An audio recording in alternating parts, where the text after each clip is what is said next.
మరో వివాదంలో సింగర్ మంగ్లీ బూతు పాటపై కేసు నమోదైనట్టు తెలుస్తోంది. సింగర్ మంగ్లీ పరిచయం అవసరం లేని పేరు.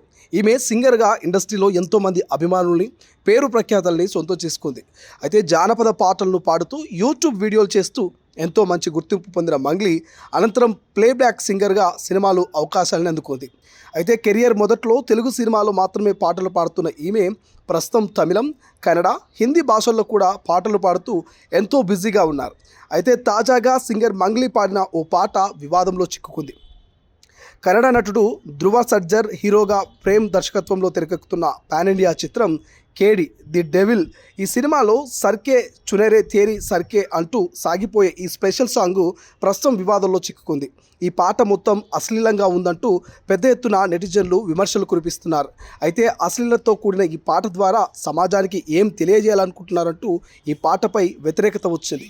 ఈ నేపథ్యంలోనే ఈ సినిమాలో పాటను నిషేధించాలని కోరుతూ ముంబైకి చెందినటువంటి ప్రముఖ న్యాయవాది Vineet Jindal central board of certificate అలాగే సమాచార ప్రసార మంత్రిత్వ శాఖకు ఫిర్యాదు చేసినట్టుగా తెలుస్తోంది. సో ప్రధానంగా ఈ పాటకు సంబంధించి ఈ పాటలో మైనర్లకు హాని కలిగించే విధంగా ఉందని ఫిర్యాదులో వెలువడడంతో పాటు ఈ పాటను యూట్యూబ్ నుంచి కూడా తొలగించారు.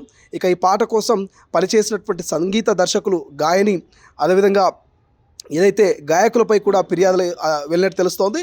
ప్రధానంగా ఈ సినిమా దర్శకుడు ప్రేమ్, ఈ పాట రచయిత రాకీబా ఆలం, మ్యూజిక్ డైరెక్టర్ అర్జున్, అలాగే సింగర్ మంగ్లీ పేర్లను కూడా ఫిర్యాదులో ప్రస్తావించారు. ఇక ఐటమ్ సాంగ్లో బాలీవుడ్ నటి నోరా ఫతేహి నటించినట్టు సంగతి తెలిసిందే. అయితే వరుస వివాదాలతో సింగర్ మంగ్లీ వార్తల్లో నిలుస్తుంది.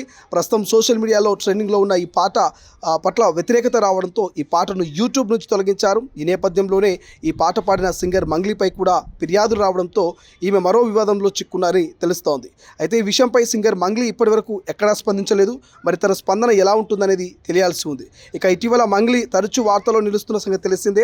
తన పుట్టినరోజు సందర్భంగా పెద్ద ఎత్తున పార్టీ ఏర్పాటు చేయడమే కాకుండా డ్రగ్స్ వాడారని వార్తలు రావడంతో ఆమె వివాదంలో నిలిచారు. అయితే పార్టీలో ఎలాంటి డ్రగ్స్ ఉపయోగించలేదని స్పష్టమైనది. అలాగే ఇటీవల తన పాటపై సోషల్ మీడియాలో రావడంతో మంగ్లీ సైబర్ క్రైమ్ను కూడా ఆశ్రయించడంతో ఆమె వివాదంలో నిలిచినట్టుగా తెలుస్తోంది. అసలైన తొలి వెలుగు.